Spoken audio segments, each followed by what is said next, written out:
सिद्धांत चतुर्वेदी युद्रा के रूप में ने अपने अंदर केएमसी शेर को उभारकर पिता की समस्याओं और छिपकलियों के प्रति अजीब प्रेम से जूझ रहे एक क्रोधी व्यक्ति का चित्रण किया है। वह एक झटके से उत्तेजित हो जाता है लेकिन उसका दिल सही जगह पर होता है। एक जबरदस्त एक्शन हीरो के रूप में वह अपने मासूम बच्चे के चेहरे के बावजूद एंग्री यंग मैन को ट्विस्ट के साथ प्रभावशाली तरीके से पेश करता है। वह भले ही खतरनाक न लगे लेकिन जोरदार मुक्का मारता है। युद्रा को ड्रग लॉर्ड फिरोज राज अर्जुन और उसके बेटे शफीक राघव जुयाल में क्रूर विरोधी मिलते हैं। पहले वाले थोड़े कमजोर हैं लेकिन राघव हाल के दिनों में सबसे दिलचस्प विरोधियों में से एक बनकर उभरे हैं।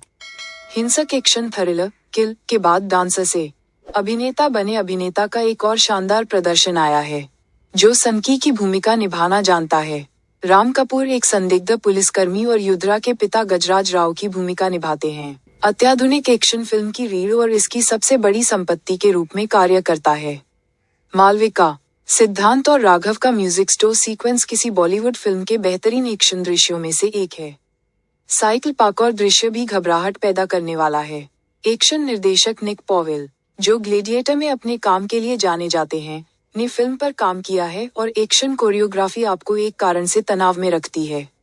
ये गहन, मनोरंजक और कहानी कहने का अभिन्न अंग है। फिल्म तकनीकी रूप से मजबूत है। आप विक्षिप्त विश्व निर्माण और अद्वितीय पृष्ठभूमि स्कोर की सराहना करते हैं, लेकिन कहानी में भावनात्मक मजबूती का अभाव है। हालांकि पोस्टर आपको यह विश्वास दिलाने में गुमराह कर सकते हैं कि यह एक पुराने स्कूल का अपराध नाटक वास्तु युग से संबंधित है। युद्रा उससे बहुत दूर है। ये प्रकृति में समसामयिक है। आप चाहते हैं कि इसमें अपने पूर्ववर्तियों की तरह सम्मोहक संरचना होती जहां क्रोधित युवा व्यक्ति के पास विद्रोह करने का कारण होता। यहाँ तक कि लक्ष्यहीन गुस्से के साथ भी एक फिल्म अपनी जगह बना सकती है और युद्रा पर्याप्त वादे दिखाती है, लेकिन अपनी जानबूझकर की गई मूर्खता, पागलपन का भरपूर फायदा नहीं उठा पाती है। पहला भाग गति पैदा करता है और एक ठोस मोड़ की प्रत्याशा पैदा करता है, लेकिन दूसरा भाग चीजों के पूरी तरह गर्म होने से पहले ही अपनी आग बुझा देता है। वादा दिखाने के बावजूद फिल्म कभी भी अंतिम बिंदु तक नहीं पहुंचती है और यह निराशाजनक है। निर्देशक रवि उदयावर आपको क्रोध कक्ष प्रभाव देने के लिए सिनेमाई भाषा के रूप में एक्शन और हिंसा का उपयोग करते हैं।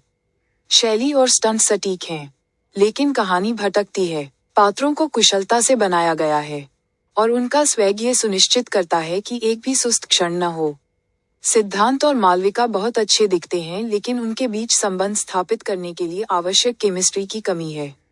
चाहे वह ब्लडी डैडी हो, किल हो और अब युद्रा, बॉलीवुड को पूरी ताकत से सक्रिय होते देखना दिलचस्प है, लेकिन कार्रवाई को भावनाओं से रहित होने की आवश्यकता नहीं है।